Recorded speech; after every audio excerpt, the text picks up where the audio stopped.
দিনটা ছিল সানডে, আর আমাদের সানডে মানেই তো স্কুল ফ্রেন্ডসদের সবার একসাথে সমাগম। তবে সত্যি বলতে সেই দিনকে আমাদের বেরোনোর তেমন কোনো প্ল্যান ছিল না। আমি সবে মাত্র খাওয়া দাওয়া করে উঠেছি, বসেছিলাম একটু ভিডিও এডিট করতে, আর এরই মধ্যে দেখে অনুস্মিতা এসে ডাকাডাকি করছে, বলছে কিরে রেডি হ চটপট, রুষিকা আর কৌশিকীও আসছে, যাবো সবাই মিলে একসাথে ঘুরতে। তাই তো যেমনি কথা তেমনি কাজ, চটপট রেডি হয়ে বেরিয়ে পড়েছি। তবে একটাই সমস্যা, সেটা হচ্ছে আমাকে সেই 1 ঘন্টা আগে বলা হয়েছে রুষিকা কৌশিকের নাকি বেরিয়ে গেছে। তবে এই কথা শোনার পর আমরা রেডি হয়ে পার্কে পৌঁছেও গেলাম, তবে এখনো পর্যন্ত ওরা এসে পৌঁছয়নি। দেখো তোমাদের তো বলাই হয়নি, আমাদের তো ঘোরার তেমন জায়গা নেই, গেলে যেতে হবে নয়তো রেল স্টেশন, নয়তো পার্ক, নয়তো কোনো একটা মলে, তার থেকে পার্কেই চলে যাই। আর গিয়েই তো ডেকে নিয়েছিলাম আমার পার্সোনাল ফটোগ্রাফারকে। সাগরদের বাড়ি যেহেতু পার্কের একদম কাছে, গিয়ে ওকে ফোন করেছিলাম। জানো তো বেচারা না ঘুমিয়েছিল, তবে এক ডাকে চলে এসছে। তবে ও তো আর ভাবতে পারেনি যে ওর ফটো পাগল বান্ধবী ওকে ডেকে নিয়ে এসে এইভাবে ফাঁসিয়ে দেবে, সেই জন্যই ভদ্র ছেলের মতো ঘুমটাকে স্যাক্রিফাইস করে চলে এসেছিল।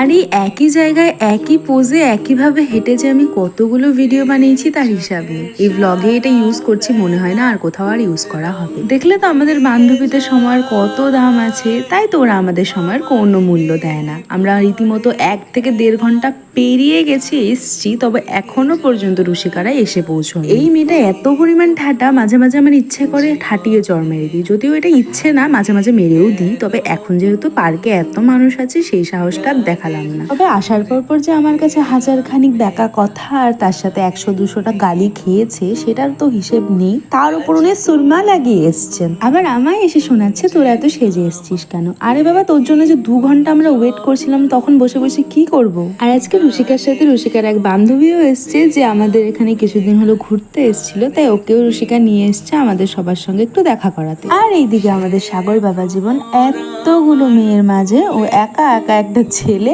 একাকিত্ব ফিল করছিল। তাই একটু পর আমরা সিদ্ধান্ত নিলাম আমাদের বন্ধুর একাকিত্বটা তো আবার দূর করতে হবে নাকি, সেই জন্য আবার পীযূষকে ফোন করে বললাম চলে আয়, সবাই মিলে ঘুরতে যাবো এবার রেল স্টেশন। ওর জন্য যেইটুকু সময় অপেক্ষা করছিলাম, সেইটুকু সময় আমরা বসে বসে পার্কে ছবি তুলেছি। অ্যান্ড সারপ্রাইজিংলি সেই দিন কারোই মনে ছিল না যে ফ্রেন্ডশিপ ডে ছিল, তবুও সাডেন প্ল্যান হওয়াতে যেহেতু বেরিয়েছি, ব্যাপারটা দেখতে আমাদেরও ভালো লাগছিল যে বাহ, ফ্রেন্ডশিপ ডে দিন সব বন্ধু বান্ধবের সাথে আবার দেখা হয়ে গেছে। যেহেতু এটা শ্রাবণ মাস চলছে, আমার হচ্ছে নিরামিষ, আমার জন্য ওরা কেউই বাইরে কিছু খেতে পারছে না, তাই আমিই নিয়ে গেছিলাম একটা বারবন বিস্কিট, যেটা আমরা সবাই মিলে ভাগ করে খেয়েছি। যে কোনো খাবার জিনিস না ঘরে লুকিয়ে লুকিয়ে খাবার চেয়ে সবাইকে দিয়ে ভাগ করে খেলে না খাবারটার টেস্ট দ্বিগুণ হয়ে যায়, এবং এটার মজাটাও একেবারেই আলাদা। বড় হওয়ার সাথে সাথে না ফ্রেন্ডশিপ এইসবের মাধুর্য কিছুটা হলেও কমে গেছে, কারণ বড় হচ্ছি, মানুষ চিনতে শিখছি, মানুষের